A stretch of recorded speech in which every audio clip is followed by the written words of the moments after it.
আসসালামু আলাইকুম সবাইকে, কেমন আছেন? তো বোনের বাসায় আজকে সকালবেলায় ইলিশ মাছ, ডিম বোনা, ডাউল এগুলো রান্না করেছে। তো এগুলো আপনাদেরকে একটু দেখাবো রান্নাটা। তো আমার কিছু আলু আমি কুচি করে নিলাম, আপুকে সাহায্য করছি। তারপর আমার আপু পেঁয়াজগুলো ভেজে নিচ্ছে মাছের তরকারিটা রান্না করার জন্য, ইলিশ মাছ। তো আমার মামি তেলাপোয়াগুলো কাটতেছে, কারণ মামা সকালবেলা মাছ এনেছিল, তো মাছগুলো আমার মামি কেটে নিচ্ছে।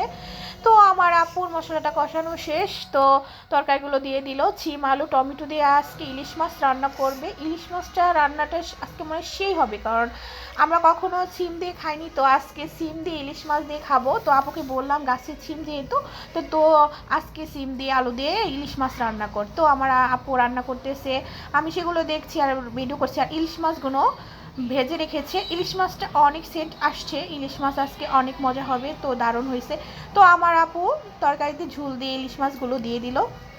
তো এখন সে আলু ভাজি করবে, তারপর হচ্ছে ডাউলটা রান্না করা শেষ। তো আজকে দেখেন ডিম দিয়ে আলু ভাজিটা অনেক সুন্দর হয়েছে। তারপরে মাছের তরকারিগুলো সেই হয়েছে, মাছের তরকারিটা ইলিশ মাছ দিয়ে। তো আজকে এই পর্যন্তই, ধন্যবাদ সবাইকে।